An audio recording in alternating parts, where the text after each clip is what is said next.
ভারতের পণ্য boycott boycott, ভারতের পণ্য বয়কট বয়কট, ইহুদিদের পণ্য বয়কট বয়কট। গাজায় ইসরায়েলি বাহিনীর চলমান গণহত্যা ও সামরিক আগ্রাসনের বিরুদ্ধে আজ শনিবার ঢাকায় সোহরাওয়ার্দী উদ্যানে অনুষ্ঠিত হলো মার্চ ফর গাজা নামে এক ঐতিহাসিক গণজমায়েত। প্যালেস্টাইন সলিডারিটি মুভমেন্ট বাংলাদেশ নামক একটি নাগরিক প্ল্যাটফর্মের আয়োজনে আয়োজিত এই কর্মসূচিতে লাখো মানুষ অংশগ্রহণ করেন।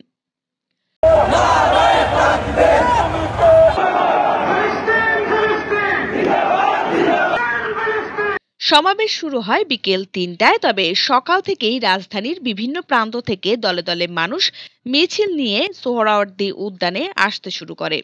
শাহবাগ, দোয়েল চত্বর, নীলক্ষেত, টিএসসি, বাংলা মোটর সহ প্রধান প্রধান মোড় থেকে বিশাল বিশাল মিছিল এসে জমায়েত হয়। সমাবেশে সভাপতিত্ব করেন বায়তুল মোকাররম জাতীয় মসজিদের খতিব শায়খ মোহাম্মদ আব্দুল মালেক। উপস্থিত ছিলেন দেশের বিশিষ্ট আলেম, রাজনৈতিক বিশ্লেষক, শিক্ষাবিদ ও মানবাধিকার কর্মীরা।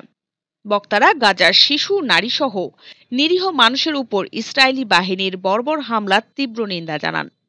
এ সময় আরও উপস্থিত ছিলেন ডক্টর মিজানুর রহমান আল আজাহারি, শায়খ আহমদুল্লাহ, হাসনাত আবদুল্লাহ সহ আরও অনেকেই।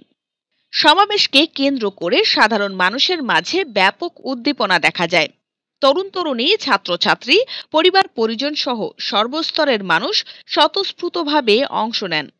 অনেকেই কাঁধে কাফনের কাপড় বেঁধে, মুখে কালো কাপড় বেঁধে প্রতীকী প্রতিবাদ জানান। সমাবেশ স্থল ও আশেপাশের এলাকায় কঠোর নিরাপত্তা ব্যবস্থা গ্রহণ করে আইনশৃঙ্খলা রক্ষাকারী বাহিনী।